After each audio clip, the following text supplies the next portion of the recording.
시간 우리에게 주시는 하나님의 말씀은 구약성경 열왕기상 19장 1절부터 8절까지의 말씀입니다. 제가 가진 성경으로는 구약 549면에 있습니다. 제가 읽고 마지막 절은 함께 읽겠습니다. 아합이 엘리야가 행한 모든 일과 그가 어떻게 모든 선지자를 칼로 죽였는지를 이세벨에게 말하니 이세벨이 사신을 엘리야에게 보내어 이르되 내가 내일 이맘때에는 반드시 내 생명을 저 사람들 중 한 사람의 생명과 같게 하리라. 그렇게 하지 아니하면 신들이 내게 벌 위에 벌을 내림이 마땅하니라 한지라. 그가 이 형편을 보고 일어나 자기의 생명을 위해 도망하여 유다에 속한 브엘세바에 이르러 자기의 사환을 그곳에 머물게 하고 자기 자신은 광야로 들어가 하룻길쯤 가서 한 로뎀나무 아래에 앉아서 자기가 죽기를 원하여 이르되 여호와여 넉넉하오니 지금 내 생명을 거두시옵소서. 나는 내 조상들보다 낫지 못하니이다 하고 로뎀나무 아래 누워 자더니 천사가 그를 어루만지며 그에게 이르되 일어나서 먹으라 하는지라. 본즉 머리맡에 숯불에 구운 떡과 한 병 물이 있더라. 이에 먹고 마시고 다시 누웠더니 여호와의 천사가 또다시 와서 어루만지며 이르되 일어나 먹으라. 내가 갈 길을 다 가지 못할까 하노라 하는지라. 함께 읽습니다. 이에 일어나 먹고 마시고 그 음식물의 힘을 의지하여 40주 40야를 가서 하나님의 산 호렙에 이르니라. 아멘. 할렐루야. 복되고 거룩한 주일 3부 예배 나오신 여러분 모두에게 하나님의 은혜와 축복이 함께 하시기를 간절히 바랍니다. 우리 앞뒤 좌우 보시면서 반갑게 인사 나누시겠습니다. 주님의 은혜가 함께 하시기 바랍니다.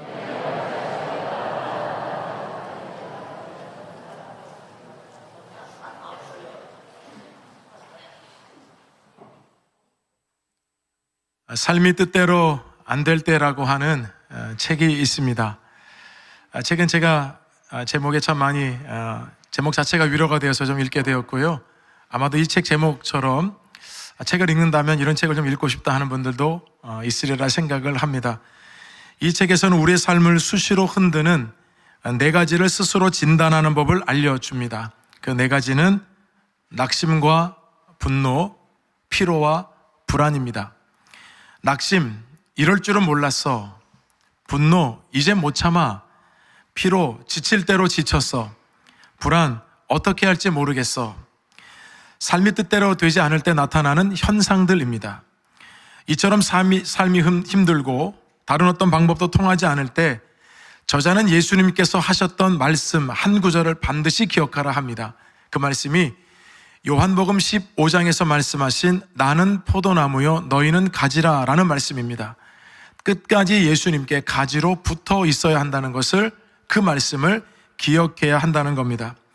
중요한 것은 생산이 아니라 연결이고 중요한 것은 성취가 아니라 거함이다 라고 말합니다.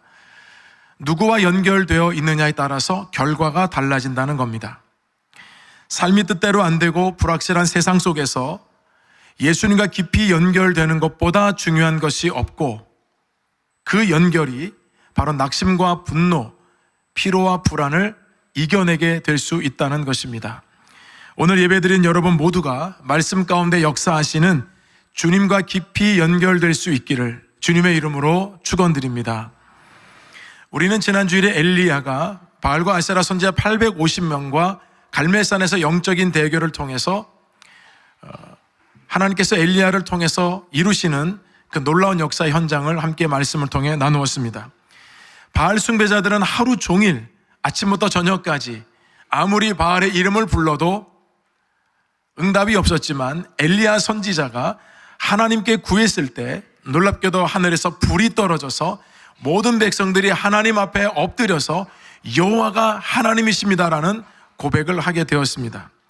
그리고 엘리야는 백성들과 함께 이 바알과 아세라 선지자 850명을 기손시내로 데려가서 그들을 다 죽이게 됩니다. 그동안 이스라엘 왕과 이스라엘 전 지역을 우상 숭배하게 만들었고 하나님을 떠나게 만들었고 죄악을 저지르도록 했기 때문에 하나님께서 내리신 심판이었습니다. 그 이후로도 하나님께서 3년 6개월 동안 비가 내리지 않았던 이 사마리아 지역에 엘리야를 통해서 하나님이 엄청난 비를 내리게 하십니다. 그러니 여러분, 엘리야 스스로도 생각할 때, 야, 하나님께서 정말 나를 통해 너무나도 놀라운 일을 이루시는구나 여러분 생각하면서 얼마나 감격 속에 있었겠습니까?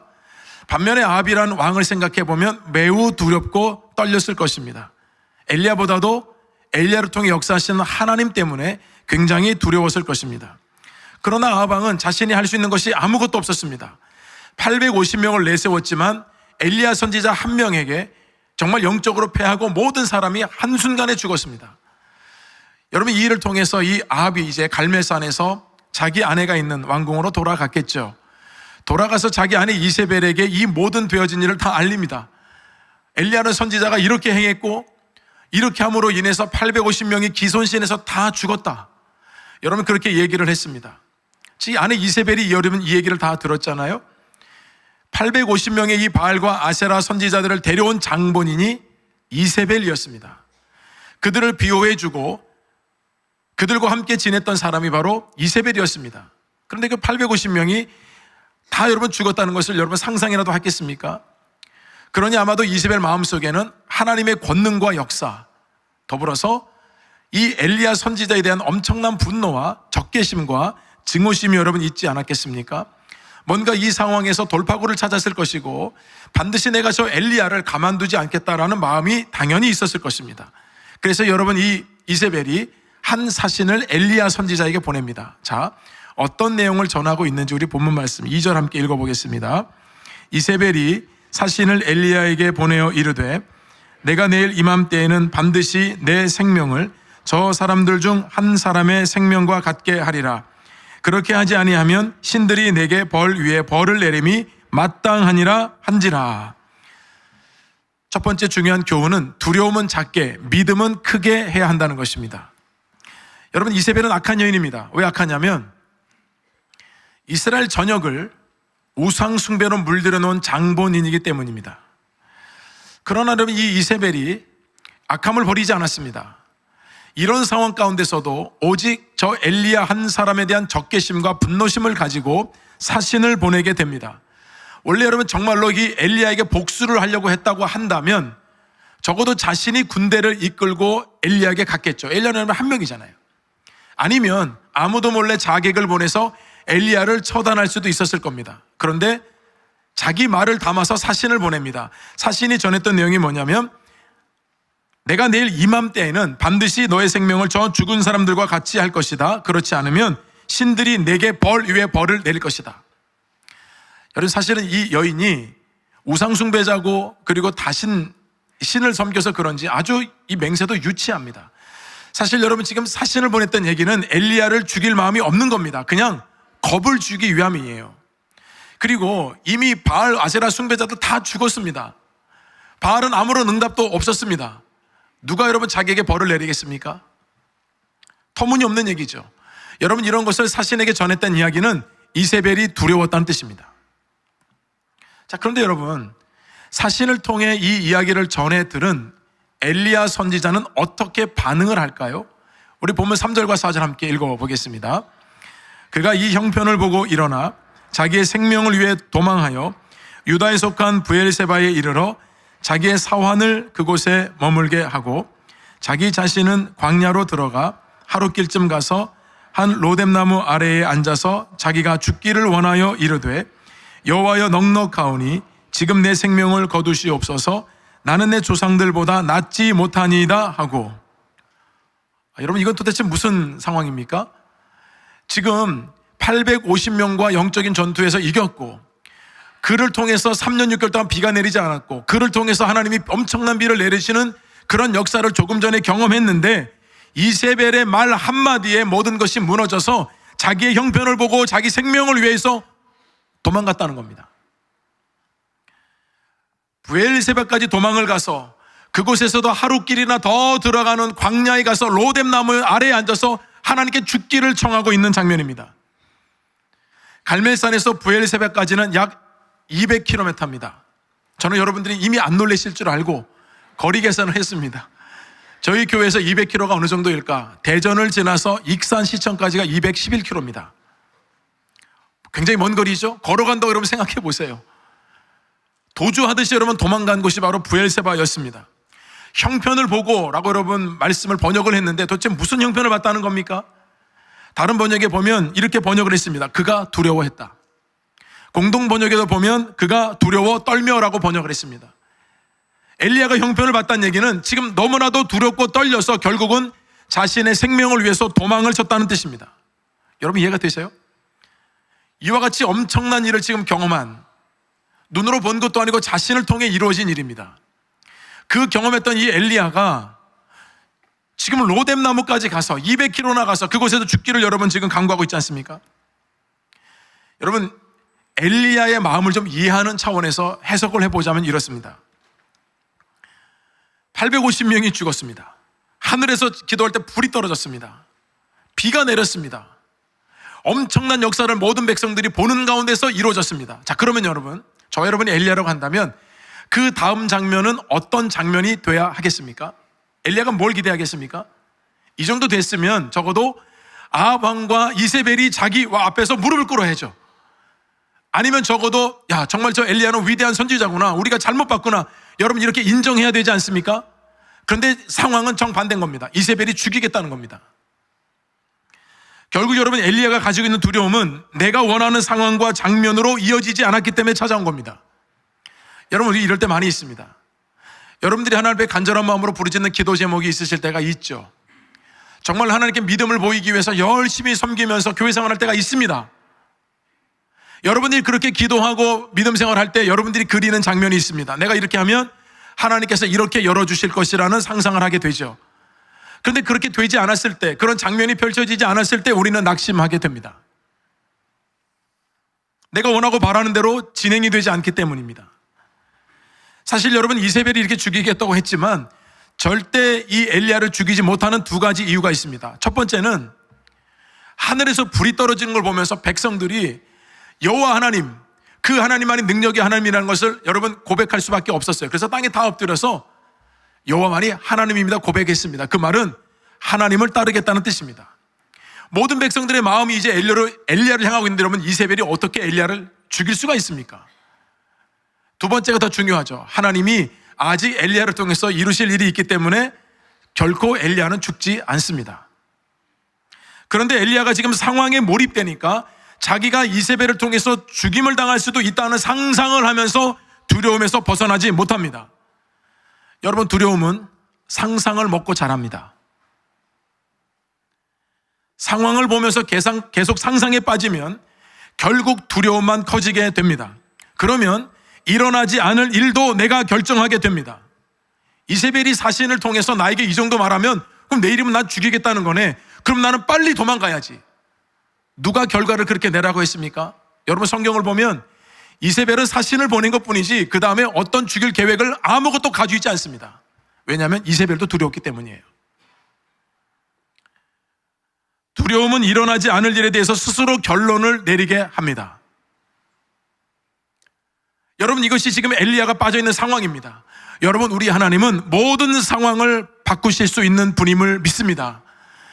조금 전에 일어났던 모든 일들도 일어날 수 없는 일입니다. 하나님 모든 상황을 바꾸셨어요. 하나님은 절망을 소망으로 바꾸시는 분이요 죽음을 생명으로 바꾸시는 분이십니다. 상황에 대한 내 판단, 내 결정, 내 분석이 다 전부가 아니에요. 따라서 여러분 상황을 보지 말고 우리 주님을 바라보게 되면 우리의 거룩한 상상력이 커지게 됩니다. 거룩한 상상력이 커지게 되면 우리가 가지는 두려움은 적게 되고 우리의 믿음은 커지게 될 줄로 믿습니다. 주님을 바라볼 때만 가능한 일입니다. 상황이 아니라 주님을 바라보면 점점 우리의 거룩한 상상력은 커집니다. 놀랍게도 우리 마음속에 두려움은 작아지고 우리의 믿음이 점점 지경이 넓어지면서 커져서 어떤 어려움도 이겨낼 수 있는 힘을 실제적으로 우리 주님께서 주신다는 것입니다. 저는 그런 주님을 여러분들이 경험할 수 있기를 주님의 이름으로 축원합니다. 두 번째 교훈은 탈진을 보지 말고 여호와를 바라보아야 한다는 겁니다. 자기 생명을 위해서 갈멜산에서 브엘세바까지 200km나 되는 엄청난 거리를 여러분 도망갔죠. 살려고 도망갔는데 지금 도망가서 로뎀나무 아래에서 무엇을 구하고 있습니까? 죽겠다는 겁니다. 죽여달라는 겁니다. 여러분 살겠다는 겁니까? 죽겠다는 겁니까? 로뎀나무 우리가 성경에 보면 참 좋아하는 나무이죠. 그래서 뭐 로뎀, 우리 카페도 로뎀 카페잖아요. 근데 여러분 사실 로뎀나무는 아주 보잘것없는 작은 나무입니다. 나무라고 하고도 좀 그럴 정도로 이거 나무라고 해야 될지 그냥 식물이라고 해야 될지. 여러분 그늘과 그림자의 차이를 아십니까? 그늘은 큰 나무 가운데서 그림자가 져서 그냥 돗자리 깔고 그냥 가만히 앉아있으면 쉼이 되는 곳은 그것은 그늘입니다. 그런데 그림자는 그야말로 태양의 움직임에 따라서 돗자리를 계속해서 옮겨 다니면 그것은 그늘이 아니라 그림자라고 하는 겁니다. 로뎀나무는 여러분 땅에서 사람 높이 정도밖에 자라지 않기 때문에 쌀이과에 속하는 식물이에요. 그래서 예전에는 빗자루를 만들 때 이 쌀이나무를 잘라가지고 그래서 빗자루를 여러분 이렇게 만들잖아요. 그러니 여러분 보세요. 그 볼품없는 쌀이과 나무에 털썩 주저앉아가지고 정말로 보잘것없이 그렇게 초라한 모습으로 지금 엎어져 있는 사람이 바로 지금 엘리야입니다. 두려움에 여러분 빠지고 그로 인해서 탈진이 찾아오니까요, 엘리야가 말하는 것도 여러분 아주 힘이 없어요. 3년 만에 여러분 아합왕을 만났을 때 아합이 여러분 엘리야에게 뭐라고 얘기했습니까? 이스라엘을 괴롭히는 자여 너냐? 여러분 이렇게 말할 때도 조금도 주눅들지 않고 무슨 말이냐? 이스라엘 괴롭힌 사람은 내가 아니라 바로 당신과 당신의 아버지 집이 아니냐? 여러분 이렇게 돌직구를 던지고 사자후를 토했던 사람이 엘리야입니다. 근데 두려움에 빠지고 탈진에 빠지니까 지금 로뎀나무 아래서 죽겠다고 여러분 하는 겁니다. 그러면서 그의 고백이 뭐냐면 나는 내 조상들보다 낫지 못하니이다. 우리말 번역에 좀 아주 점잖게 번역을 했지만 원문을 여러분 그대로 직역하자면 나는 못난 놈입니다. 나는 아무것도 할 수 없습니다. 나는 형편없습니다. 나는 조상들보다 한 것이 아무것도 없는 사람입니다. 여러분 그렇게 고백하는 겁니다. 제가 이 말씀을 깊이 묵상하다 보니까 조금 감정이입이 됐습니다. 왜냐하면 우리도 여러분 엘리야와 같은 상황을 만날 때가 많이 있기 때문이에요. 목회를 하다 보면 엘리야와 같은 감정을 느낄 때가 종종 있습니다. 오늘날 목회는 굉장히 더 어려워졌습니다. 코로나 이후로도 예배 회복을 이렇게 하더라도 참 이 회복이 잘 안 되는 가운데 한국교회가 있고 또 예전만큼 한국교회가 이렇게 좋은 이미지 속에 있지를 않습니다. 그러면서 교인들의 요구는 굉장히 점점 많아집니다. 목회의 영역들은 더 많아집니다. 그런 가운데 교인들은 전천후 만능 목회자를 원하죠. 그래서 뭐 인물도 좋아야 되고 목소리도 좋아야 되고 건강관리도 잘해야 되고 설교도 잘해야 되고 교인들 잘 돌봐야 되고 부교육자들도 잘 돌봐야 되고 인품도 좋아야 되고 성격도 좋아야 되고. 그런 분 어디 안 계신가 모르겠습니다. 제 스스로 이런 생각을 할 때마다 참 부족하다는 생각을 많이 하게 됩니다. 그래서 하나님 앞에 기도할 때 하나님 부족한 저를 왜 이렇게 쓰십니까? 라는 질문을 하나님 앞에 스스로 던질 때가 종종 있습니다. 저보다 능력도 많고 뛰어난 분들도 많이 계실 텐데 하나님 저는 최선을 다한다고 하는데 하나님 저 이거밖에 안 돼서 참 죄송합니다. 그런 제 마음 스스로가 때로는 무너질 때도 있고 연약한 마음을 가질 때도 있습니다. 아마 여러분 상황은 저와 좀 다르시겠지만 여러분 삶 가운데서도 열심히 하고 최선을 다하는데 어느 순간인가 마음이 무너지고 생각이 무너져서 야 나는 정말 형편없는 사람이야, 뭐 보잘것없는 사람이야, 나는 정말 아무것도 아니구나라고 하는 마음이 여러분 무너질 때가 있는 분도 계실 거예요.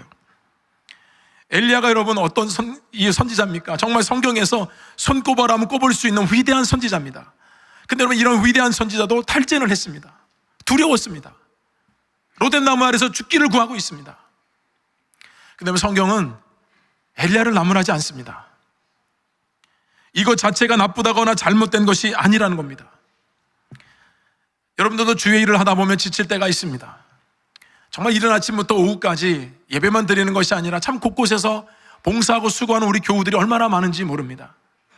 일주일 내내 직장 생활 하시다가 교회에 와서 안식을 누려야 하시는데 참 이곳저곳 봉사하시느라고 하루 종일 수고하고 집에 돌아가시면 저도 때로는 여러분 힘들 때가 있는데 우리 교우분들이 얼마나 힘들겠습니까? 아마 그런 분들이 이런 생각이 가끔 들 때가 있을 거예요. 내가 이렇게 일을 많이 하는데 하나님 기뻐하실까? 내가 이렇게 지치고 피곤한데. 근데 여러분 이 엘리야도 지쳤습니다. 엘리야도 힘들 때가 있다는 겁니다. 이 자체가 나쁜 것이 아니라는 겁니다. 제가 그러면서 과연 우리는 어디서 답을 찾아야 하는 것인가? 저는 이사야서에서 답을 찾게 되었어요. 이사야 말씀에 소년이라도 피곤하며 곤비하며 장정이라도 넘어지며 쓰러지되, 소년이든지 장정이든지 누구든지 넘어지고 쓰러질 때가 있다는 겁니다. 근데 하나님께서 여기서 멈추지 아니하시고 피곤한 자에게는 능력을 주시고 무능한 자에게는 새 힘을 더해 주신다고 약속을 해 주셨습니다. 그분이 우리 하나님이십니다. 하나님께서 피곤치 아니하고 곤비치 않게 되는, 그래서 비결을 우리에게 말씀을 통해 주셨어요. 여러분 삶 가운데 아마 엘리야와 같이 이렇게 탈진하고 두려움과 염려와 걱정 속에 눌려있는 분이 계시다면 이 말씀을 꼭 기억하십시오. 우리 이사야 40장 31절 함께 읽겠습니다. 오직 여호와를 앙망하는 자는 새 힘을 얻으리니 독수리가 날개치며 올라감 같을 것이요 다른 박질하여도 곤비하지 아니하겠고 걸어가도 피곤하지 아니하리로다. 아멘. 여호와를 앙망하는 자는 새 힘을 얻는다고 하셨습니다. 그 힘으로 다른 박질하여도 곤비치 아니하고 걸어가도 피곤치 않을 것이라고 약속해 주셨습니다. 엘리야가 두렵고 탈진하는 거 그게 문제가 아니었어요. 엘리야는 하나님을 향한 시선을 놓쳤다는 것이 문제였습니다. 하나님의 은혜가 충만할 때도, 내 삶에 두려움이 찾아올 때도 하나님을 향한 시선을 멈춰서는 안 되는데 그 시선을 놓치자 곤두박질 치면서 자신의 삶이 로뎀나무 아래까지 가게 된 것입니다. 엘리야도 마찬가지고 저도 여러분도 마찬가지입니다. 절대 주저앉아 있으면 안 됩니다. 두려움이 찾아오고 삶의 탈진이 와서 나는 아무것도 할 수 없을 것 같을 그때야말로 여호와 하나님을 앙망하면서 하나님께서 여러분들에게 행하신 일을 기억함으로 다시 일어설 수 있기를 주님의 이름으로 축원합니다. 상황을 뛰어넘어서 항상 새 일을 행하시는 그분이 바로 우리의 하나님이십니다. 얼마나 여러분 탈진이 됐는지 완전히 로뎀나무 아래에 가서 엘리야가 완전히 쓰러져 버렸습니다. 자, 우리 5절 말씀 함께 읽어보겠습니다. 로뎀나무 아래에 누워 자더니 천사가 그를 어루만지며 그에게 이르되 일어나서 먹으라 하는지라. 세 번째 중요한 교훈은 회복시키시는 하나님의 손길을 경험해야 한다는 것입니다. 엘리야가 로뎀나무에서 완전히 여러분 쓰러져서 잠에 들었는데 천사를 하나님이 보내주십니다. 그 천사가 엘리야를 어루만지고 있습니다. 이 어루만진다는 뜻은 한없이 위로해 주셨다는 뜻입니다. 어떤 이유도 묻지 않았습니다. 여러분 부모님들이 자녀를 키울 때 이렇게 좀 자녀를 쓰다듬어 줄 때가 있죠. 요즘에는 자꾸 반려견만 쓰다듬어 주셔가지고 아이들 어릴 때 보면 이렇게 참 너무 사랑스러워서, 특히 잠자는 때는 다 천사거든요. 아이들이요. 깨면 좀 이상해지는데 하여튼 잘 땐 너무 천사예요. 자연적으로 손이 갑니다. 쓰다듬으면서 참 예쁘고 사랑스럽다. 그래서 기도도 해주고 그러잖아요. 아이들이 아파서 누워있을 때도 본능적으로 손이 갑니다. 쓰다듬어 주면서 아유 괜찮아질 거야, 나아질 거야. 여러분 이게 무슨 위로입니까? 내가 네 곁에 있어, 내가 도와줄 거야, 나는 좋아질 거야. 여러분 이런 거 아니겠습니까? 저는 이 천사가 이 로뎀나무 아래서 완전히 지쳐 탈진해 있는 그 엘리야에게 하나님이 보낸 천사가 그를 따뜻한 손길로 어루만지면서 일어나라고, 일어나서 이거 음식을 먹으라고. 그런 여러분 이 생각을 해보니까 참 많은 위로가 됐어요. 자, 하나님께서 엘리야에게 주셨던 음식이 뭘까요? 여러분 우리 보면 6절 함께 읽어보겠습니다. 본즉 머리맡에 숯불에 구운 떡과 한 병 물이 있더라. 이에 먹고 마시고 다시 누웠더니, 엘리야가 여러분 이 천사의 손길에 힘을 얻어서 간신히 일어나가지고 보니까 머리맡에 숯불에 구운 떡과 한 병의 물이 있는 거예요. 숯불에 구운 떡이 무슨 의미겠습니까? 아직 따뜻한 온기가 남아있는 그런 떡이죠. 여러분 만약에 이 상황에서 진수성찬을 하나님이 차려줬다 생각해 보세요. 여러분 지치고 탈진했는데 음식 안 들어가거든요. 먹을 만큼만, 가장 필요한 것만. 그래서 여러분 어느 때는 여러분들 가운데서도 참 이렇게 함께 커피 한 잔 마실 때 여러분 그것 때문에 위로를 얻는 분들도 많이 계시잖아요. 큰 것이 아니더라도. 그러니까 지금 하나님께서 이 엘리야에게 숯불에 구운 떡과 한 병 물을 주니까 먹고 나서 힘이 좀 났던 것 같아요. 그래도 일어날 힘이 없어서 다시 누우니까 천사를 통해서 다시 그를 일으켜 세웁니다. 그러면서 일어나 먹으라고, 네가 아직도 가야 할 길이 있다고 여러분 그렇게 어루만져 주고 계십니다.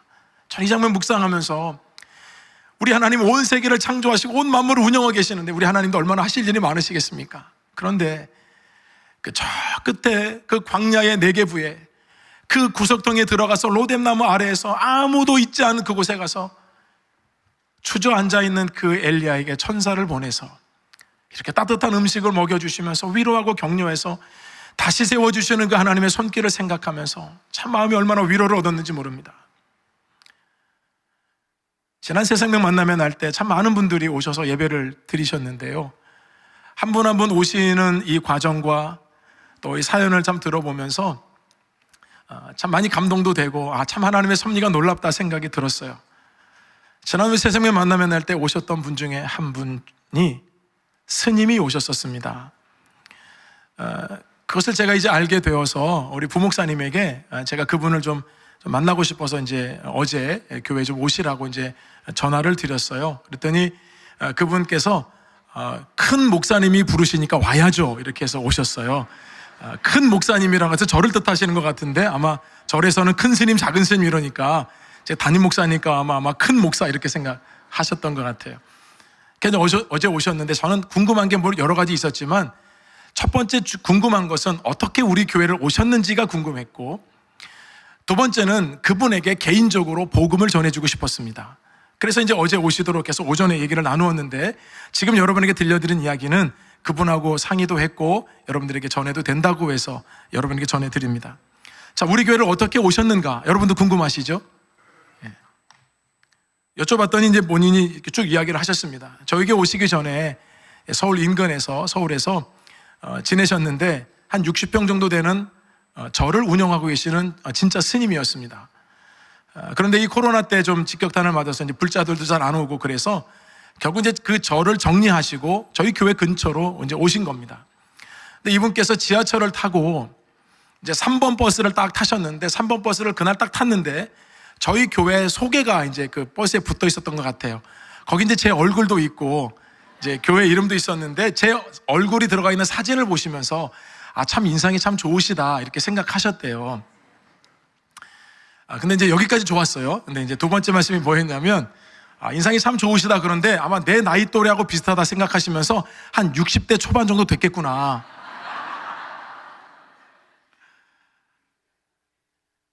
교회를 가고 싶은 마음이 갑자기 생기시더라는 겁니다. 그래서 저희 목민교회를 스스로 오셨어요.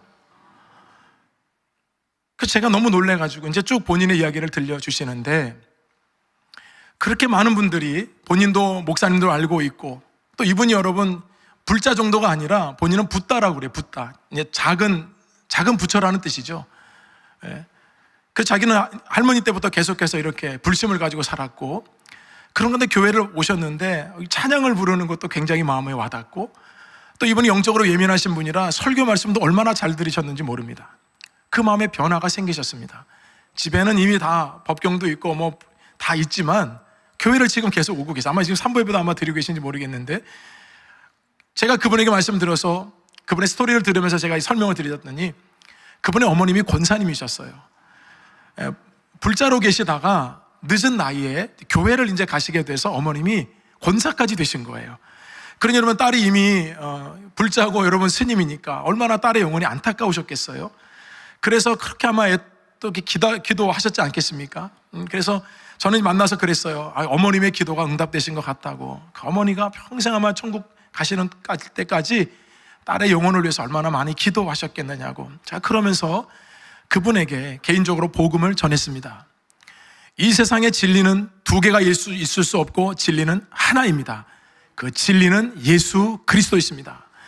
예수 그리스도를 믿어야 구원을 얻고 예수님만이 유일한 구원자이십니다. 그분이 저에게 그랬습니다. 목사님, 제가 처음 이 메시지를 듣습니다. 처음 새로운 진리를 듣습니다라고 말씀하셨어요. 그분의 마음에 영적인 싸움이 있는 거죠. 그 마음 속에 이미 예수님께서 복음을 저는 심겨주시지 않았나 생각이 들었습니다. 여러분에게 말씀을 드리는 것은 우리 주님께서는 지금도 일하고 계시고 수많은 영혼들을 주님께로 이끌어 가신다는 것입니다. 우리는 관심을 기울이지 않아도 우리 주님께서는 한 영혼 한 영혼 지금도 찾으시면서 그 소중한 영혼을 기도의 열매로 하나님께서 한 분 한 분을 주님께로 이끌어 주셔서 그분도 구원을 얻게 하신다는 것입니다. 그분을 위해서 기도해 주십시오. 그분을 통해 더 많은 구원의 역사가 일어날 수 있도록 함께 기도해 주시길 부탁을 드립니다. 여러분, 엘리야가 이 무너진 자리에서 일어서게 됩니다. 우리 8절 함께 읽어보겠습니다. 이에 일어나 먹고 마시고 그 음식물의 힘을 의지하여 40주 40야를 가서 하나님의 산 호렙에 이르니라. 여러분, 결국 엘리야는 하나님께서 공급해 주시는 모든 것으로 인해서 힘을 얻게 되었습니다. 그리고 자신이 있는 부엘세바부터 이 여러분 호렙산까지는 더 먼 거리 350km나 됩니다. 40주 40야를 가서 호렙산까지 이르렀다는 것입니다. 여러분, 호렙산은 하나님께서 모세를 떨기나무 가운데 부르셨던 장소였습니다. 하나님께서 이스라엘 백성들이 이끌어 가실 때에 이스라엘 백성들과 언약을 체결하셨던 곳이 바로 호렙산이었습니다. 하나님이 엘리야를 호렙산까지 부르신 이유는 세밀한 하나님의 음성을 들려주기 위함이었습니다. 다시 일어나고 다시 여러분 새 힘을 얻으니까 하나님께서 세밀한 음성으로 그에게 다가가 주셨다는 것입니다. 엘리야의 삶 속에는 그야말로 꼬리에 꼬리를 무는 인생의 파도가 끊임없이 닥쳤었습니다. 큰 영광과 기쁨을 누릴 때도 있었지만 탈진이 되고 두렵고 염려가 돼서 삶의 자리가 무너져서 도망가고 로뎀나무 아래에 있을 때가 있었지만 하나님은 엘리야와 함께 하셔서 그 인생의 수많은 파도들을 넘게 하시고 탈진을 벗어버리게 하시고 모든 우울증을 이기게 하신 줄로 믿습니다. 삶이 뜻대로 안 되십니까? 여러분의 삶 가운데도 무너진 삶 가운데 내가 지금 엘리야의 심정이라고 느끼시는 분은 안 계십니까? 그렇다면 오늘 들려주신 이 말씀을 마음에 꼭 붙들 수 있기를 바랍니다. 하나님께서 여러분에게 새 힘을 주셔서 여러분이 갈 길을 온전하게 인도해 주심으로 정말 여러분들이 서야 할 그 자리에 반드시 서게 하실 줄로 믿습니다. 우리 하나님의 선하신 인도하심이 여러분의 삶 가운데 함께 하심을 믿으시고 다시 무너진 자리, 두려운 자리, 우울에 빠진 모든 자리에서 다시 일어나서 승리하는 여러분의 삶이 되기를 주님의 이름으로 축원드립니다. 하나님 아버지 은혜를 감사합니다.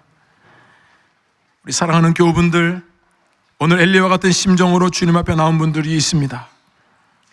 때로 마음이 무너지고 힘이 들어서 지치고 쓰러져서 정말 나를 좀 도와달라고 간절히 외치는 분들도 있습니다. 가정의 어려움, 삶의 어려움 때문에 여전히 고통 중에 있는 분들이 있습니다. 하나님 이 말씀 꼭 붙들게 하여 주시옵소서. 우리 하나님은 붙들 때마다 바라볼 때마다 믿을 때마다 새 일을 행하심을 기억하게 하여 주셔서 절망을 소망으로 사망을 생명으로 바꾸시는 하나님의 능력을 붙들며 나아가는 우리 모든 성도들 되게 해 주옵소서. 예수님의 이름으로 기도드립니다. 아멘.